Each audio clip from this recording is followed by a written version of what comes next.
ఏంటి నాటకం? నాటకాల బతుకు నాది కాదు. నటించవలసిన అవసరం నాకు లేదు. న్యాయం చేయమని మీ ఇంటి ముందుకొచ్చి అడిగాను, కుదరదు అన్నారు కదా. అందుకే న్యాయం జరిగే వరకు అన్నం ముట్టను అని ఆమరణ నిరాహార దీక్ష కూర్చున్నాను. నువ్వు నిరాహార దీక్ష చేస్తే నేను బెదిరిపోతాను అనుకుంటున్నావా? భయపడిపోయి నా నిర్ణయాన్ని వెనక్కి తీసుకుంటాను అనుకుంటున్నావా? మిమ్మల్ని భయపెట్టడానికి నేను పని చేయడం లేదు. నాకు న్యాయం జరగాలంటే ఇంతకు మించిన మార్గం ఇంకొకటి కనిపించలేదు. మా గుడిని మాకు అప్పగించే వరకు నేనిక్కడి నుంచి కదల్లా. మర్యాదగా వెళ్తే ఆడపిల్లవని వదిలేస్తాను, లేదు అంటే మనుషుల్ని పిలిచి ఇక్కడి నుంచి గెంటించేస్తాను. మీరు అంతవరకు వస్తే నేను చూస్తూ ఊరుకుంటానా? మీరు ఎంత దూరంగా తోసేస్తే అక్కడే కూర్చొని నిరాహార దీక్ష చేస్తాను. గుడిని అప్పగించే వరకు నా పంతాన్ని వీడే ప్రసక్తే లేదు. జానకి, తెగేదాకా తెచ్చుకుంటున్నావు. ఇప్పటికే నువ్వు చాలా దూరం వెళ్ళావు. ఇప్పుడిలా ప్రవర్తిస్తే మా కోపాన్ని మరింత చూడాల్సొస్తుంది. నేను మీకు ఎన్నోసార్లు చెప్పాను, కోపం నా మీద ఉంటే మీ పగ నా మీద తీర్చుకోండి, నా తండ్రి మీద కాదు అని.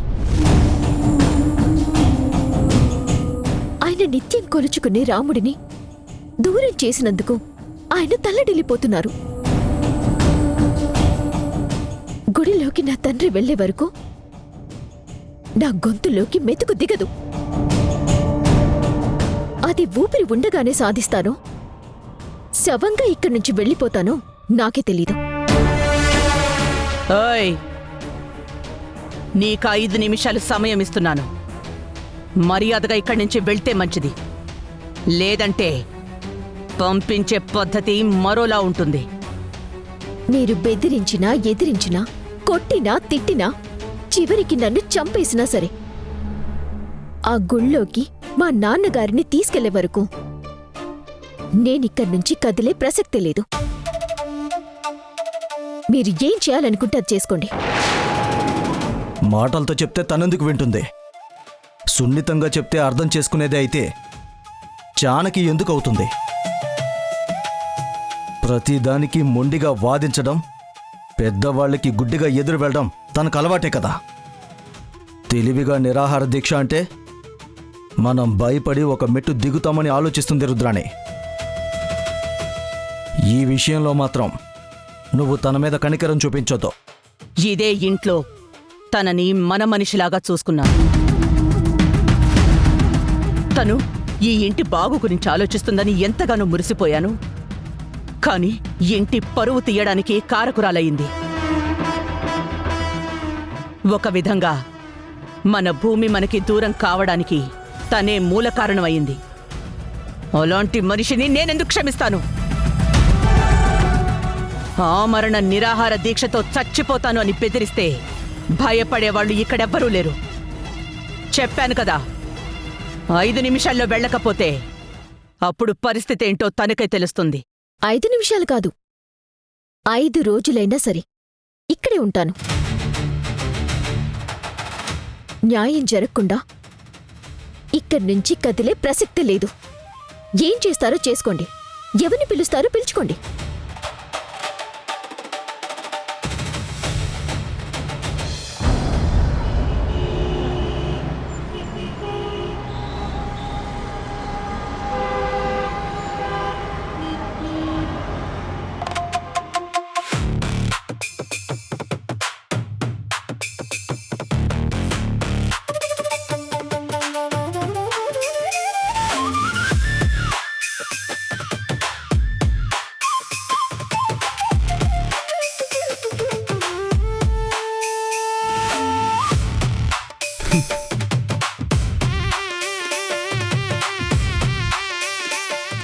ఇంకా ఎందుకు పరిగెత్తాలి? ఆరోగ్యం కోసమా? అందం కోసమా? ఆశయం కోసమా? అసలు దేనికోసం పరిగెత్తాలి? ఇప్పుడు నేను అందంగా ఉంటే మాత్రం నన్ను కాదనుకున్న కుముద నా వైపు వస్తుందా? నేను ఆరోగ్యంగా ఉంటే మాత్రం పరిగెత్తుకుంటూ తన నా వెంట వస్తుందా? నా ఆనందం పొద్దున్నే చేసే వాకింగ్లోనూ రన్నింగ్లోనూ లేదు. కుముద ప్రేమలో ఉంది. తను మాత్రం నా వైపు కన్నెత్తి చూడట్లేదు, పన్నెత్తి పలకరించట్లేదు. అసలు అసలు నా గురించి ఆలోచించట్లేదు. నేను ప్రేమలో గెలవలేనప్పుడు, ప్రేమికుడిగా కుముద ముందు నిలవలేనప్పుడు ఇంకీ పరుగులేందుకు? జీవితంలో ఏం సాధించాలని అంతా పోగొట్టుకొని దేవదాసులా మిగిలిపోయాను, కాళిదాసులా మారిపోయాను. ప్రతి ప్రేమ కథ చివరికి విషాదం అవుతున్న విషయం అర్థం చేసుకున్నాను.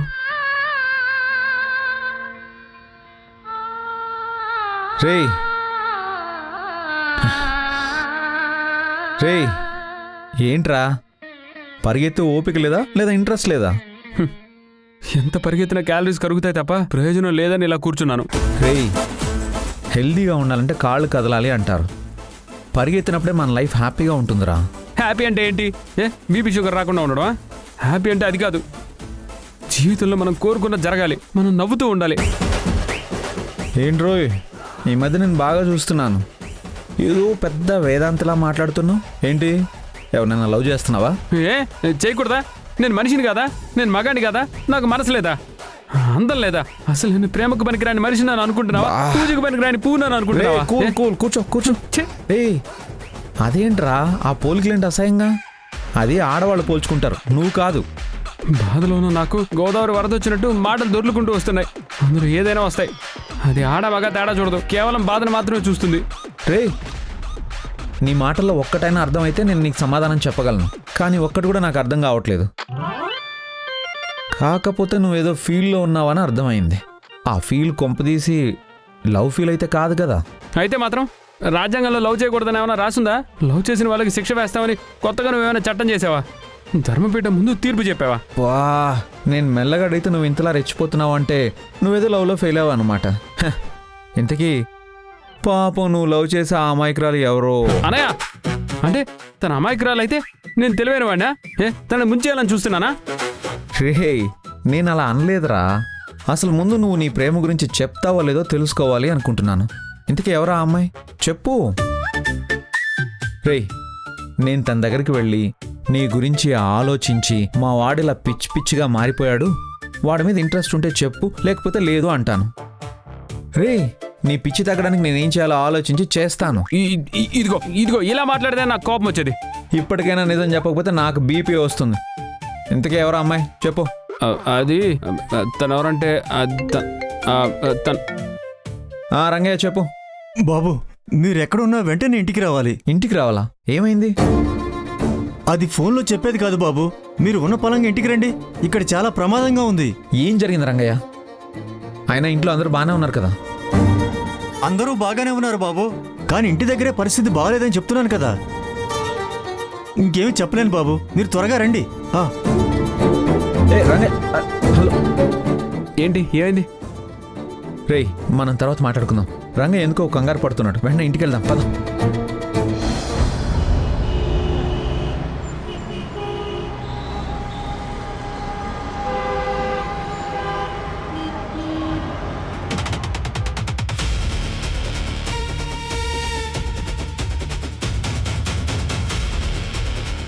అమ్మా జానకి.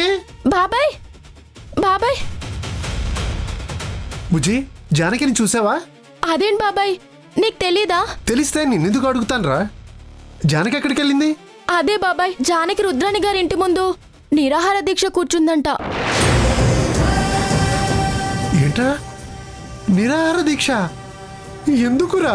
మళ్ళీ గుడి తెరిపించే వరకు, నిన్ను గుళ్ళోకి తీసుకెళ్లే వరకు అక్కడి నుంచి కదలనని అక్కడే కూర్చుందంట.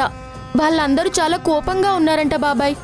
మా ఫ్రెండ్ చెప్పగానే ఈ విషయం మీకు చెప్పాలని వచ్చాను. అనుకున్నాను, ఇలాంటి ప్రమాదం ఏదో వస్తుందని అనుకుంటూనే ఉన్నాను. జానకి నా మాట వినిపించుకుంటేనే కదా. ఎందుకమ్మా ఇలా చేస్తున్నావు?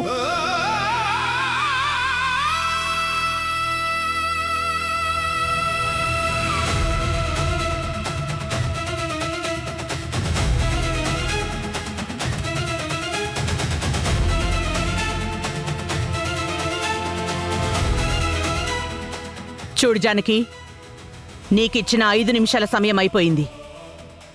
ఆఖరిసారిగా చెప్తున్నాను, మర్యాదగా ఇక్కడి నుంచి వెళ్తావా లేక ఆడపిల్లవని కూడా మర్చిపోయి మనుషుల్ని పెట్టి మెడబట్టి బయటికి గెంటించమంటావా?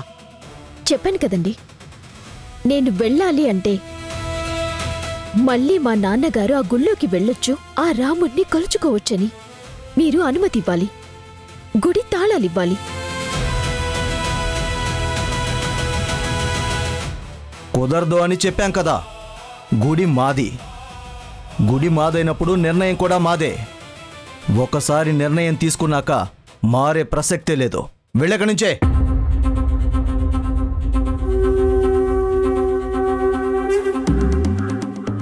అదే మీ నిర్ణయమైతే నా నిర్ణయం కూడా మారదు. ఈ గంటల్లో ఊపిరినంత వరకు మా నాన్న బాధపడ్డం నేను చూడలేను. ఎందుకే మేమంటే నీకింత పగ? మా కుటుంబం మీద ఎందుకు ఇంతగా పగపట్టావు? ఎందుకు మమ్మల్ని ఇంతలా సాధిస్తున్నావు? ఏంటండి మీరు మాట్లాడేది? నేను మిమ్మల్ని సాధిస్తున్నానా? ఒకరోజు మీరే నా దగ్గరికొచ్చి నువ్వు మా ఇంటికి రావాలి, మా రుద్ర నిన్ను ఏమీ అనకుండా, మా ఇంట్లో నీకు మాట పడకుండా నేను చూసుకుంటాను, మా భూమిని మార్చమ్మా అని ఆ రోజు నా దగ్గరికొచ్చి అడిగారు. అలాంటిది ఈరోజు నేను మిమ్మల్ని సాధిస్తున్నాను అంటున్నారు. రోజులు మారొచ్చు, కానీ మాట మారకూడదు, మనుషులు మారకూడదు.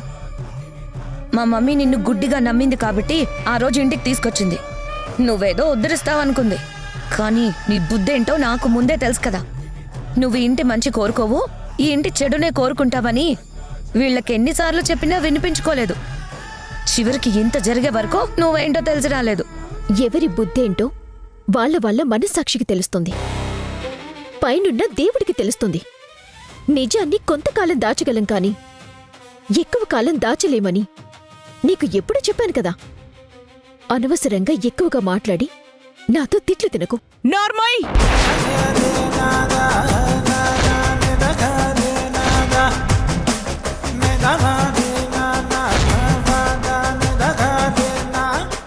ఏంటి నా ముందే నా కూతురికి వార్నింగ్ ఇస్తున్నావు? నువ్వు ఏమనుకున్నా జరుగుతుంది అనుకుంటున్నావా? నా ఇంటి గౌరవాన్ని తీయాలని చూస్తూ ఊరుకుంటానని ఎలా అనుకున్నావు? మీ గౌరవం తీసే పని నేను ఎప్పుడు చేయలేదండి. మా గౌరవాన్ని నిలబెట్టుకోటానికి నేను ఎంత బాధపడుతున్నాను. నా తండ్రి తప్పు లేకపోయినా సరే మీరాయనికి శిక్ష విధించడాన్ని నేను తట్టుకోలేకపోతున్నాను.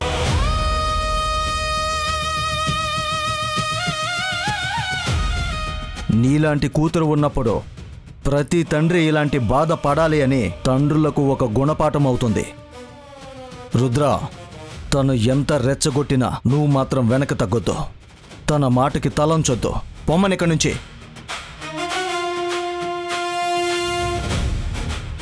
తల వంచుకోమని నేను చెప్పలేదు, తల దించుకునే పని కూడా నేనేమీ చేయటం లేదు. మాకు రావాల్సిన దాని గురించి నేను అడుగుతున్నాను.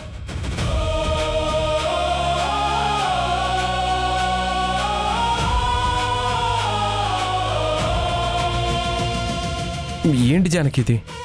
అన్ని సమస్యలు సర్దుకోవాలంటే కొన్నాళ్ళు నువ్వు మౌనంగా ఉండాలి కదా. ప్లీజ్. నేనెందుకు మౌనంగా ఉండాలి?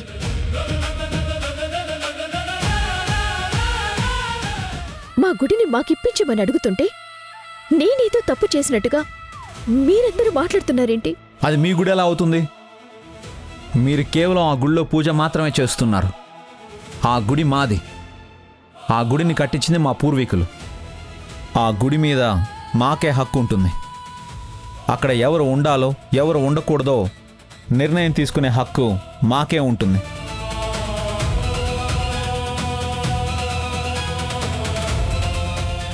చూడు జానకి, నువ్వెప్పుడు ముక్కుసూటిగా ఉంటావని అందరూ అంటారు. కొన్ని విషయాల్లో నేను కూడా నమ్ముతాను. కానీ నువ్వు ఇలా ప్రతిదాన్ని గొడవలతోనే ముగించాలని చూస్తే మాత్రం నేను ఊరుకోను. మా ఇంటి ముందు ఇంతవరకు నువ్వు చేస్తున్న గొడవ చాలు. ఇక్కడి నుంచి వెళ్ళు. చెప్పాను కదా, ఇక్కడి నుంచి నేను వెళ్ళటం అంటూ జరిగితే ఆ గుడి తాళాలు తీసుకున్నాక వెళ్తాను. లేదంటే ఒక్క అడుగు కూడా ఇక్కడి నుంచి వేసే ప్రసక్తే లేదు.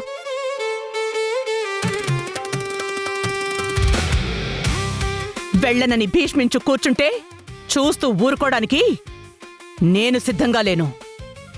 రంగయ్య, అమ్మా, వెంటనే తోటలో పనిచేస్తున్న మన మనుషులందర్నీ పిలిపించు. జానకిక్కడి నుంచి వెళ్ళను అంటే మెడబట్టుకుని గెంటించే ఏర్పాట్లు నేను చేస్తాను. అమ్మా అమ్మా అమ్మా, ఆపండి అమ్మా. అమ్మా అమ్మా, మీరు ఇలాంటి నిర్ణయాలు తీసుకోకండి అమ్మా. నా కూతుర్ని నేను తీసుకెళ్తాను. దయచేసి తనని ఏమీ అనకండి అమ్మా. దీక్షితులో ఏంటి డ్రామా? ముందు నీ కూతురొచ్చి నాటకం ఆడుతుంది, మమ్మల్ని ఎదిరిస్తూ ఉంటుంది. తర్వాత నువ్వొచ్చి దండం పెడుతూ నా కూతుర్ని ఏమి అనకండి అంటావు. చెప్పాను కదా బాబు, నాకు తెలియకుండా వచ్చింది. మీరు పెద్దవాళ్ళు అని మర్చిపోయి ఎదిరిస్తుంది. తనకు నేను బుద్ధి చెప్తాను. మీరెవరూ ఏమీ అనకండి అయ్యా. ఆపండి దీక్షితులు గారు.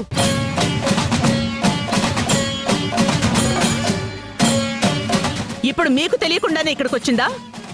నిరాహార దీక్ష చేస్తానంటూ నా ఇంటి ముందు కూర్చుంటుందా? ఇలా ప్రతిదీ మీకు తెలిసే జరుగుతుంది. చూడండి, తనకేమీ తెలీదు, తననేమీ అనొద్దని మీరు అమాయకంగా మాట్లాడితే మాత్రం చూస్తూ ఊరుకునే ప్రసక్తే లేదు. చూడండి దీక్షితులు గారు, మీరు దైవ స్వరూపం అన్నట్టు మేము భావించేవాళ్ళం. కానీ మీ కూతురే మా ఇంటి మీద ఇంత పగ పెంచుకుంటుందని, మా పరువు ఇంతలా తీస్తుందని మేం ఊహించలేకపోయాం. బొబ్బిలి వంశం అంటే అందరి ముందు తలెత్తుకుని బ్రతికే వంశం. అలాంటి వంశం మీద మీ కూతురు ఎందుకండి ఇలా పగ పట్టింది? కనీసం అదైనా తెలుసుకుని మాకు చెప్పండి. ఏంటమ్మమ్మా వాళ్ళని అడిగేది, బ్రతిమలాడుకునేది? ఇది మన రాజ్యం, మన ఇష్టం. మనం అనుకున్నదే జరుగుతుంది. అసలు వీళ్ళని అడగాల్సిన అవసరం ఏంటి? రాచరికాలు అంతరించి చాలా రోజులైంది. ప్రజాస్వామ్యం వచ్చి చాలా ఏళ్లు కూడా అయ్యింది. ఇప్పుడు ప్రజల మాటే ప్రభువుల మాటవుతుంది. అయినా మిమ్మల్ని ఇంకా ఇక్కడ ప్రభువులుగా ఎందుకు గుర్తిస్తున్నారో తెలుసా? మీరు మంచిగా ఉంటారని, న్యాయం వైపు నిలబడతారని. అంతేకాని అన్యాయం చేస్తామంటే చూస్తూ ఎవరు ఊరుకోరు. ఏంటి అన్యాయం? ఎవరిది అన్యాయం? ఇలా నువ్వు మాట్లాడడం అన్యాయం. నీ మీదున్న గౌరవాన్ని పోగొట్టుకునే పరిస్థితి తీసుకురావడం నువ్వు చేసుకుంటున్న స్వయంకృతాపరాధం అవుతుంది. అంతేకాని మేమేం తప్పు చేయడం లేదు. మా గుళ్ళోకి మీ నాన్నగారు రాకూడదని మా అత్తయ్య నిర్ణయించుకుంది. అందులో అత్తయ్య తప్పేముంది? ఏంటండి 1కి 10 సార్లు మా గుడి అని చెప్తున్నారు? చెప్పాం కదా, ఆ గుడి మీద ధర్మకర్తలుగా మీకు ఎంత హక్కుందో మాకు కూడా అంతే హక్కుంది.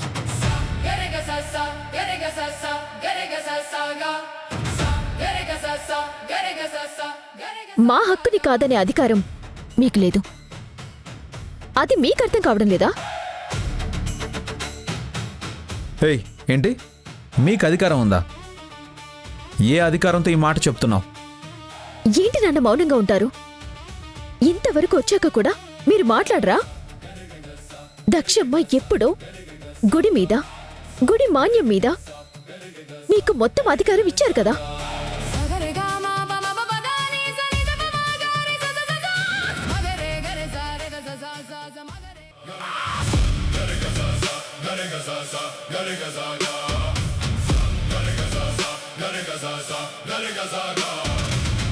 శబాష్, నీ హక్కును కాపాడుకోవడానికి ఇంత పోరాటానికైనా సిద్ధపడ్డావు. బాగుంది జానకి. అత్తిచ్చిన మాటని మాకే గుర్తు చేశావు. మా అత్తయ్య మాటను శాసనంగా మేమెప్పుడూ భావిస్తాం. ఆ శాసనాన్ని మేమెప్పుడూ తప్పం. ఆ రోజు ఆ గుడి మీద మాన్యం మీదేనని అత్తయ్య శాసనం చేసిన సంగతి నిజంగా నాకు తెలియదు. ఇప్పుడు తెలిసింది కదా, మీ గుడిని మీకు అప్పగిస్తాం.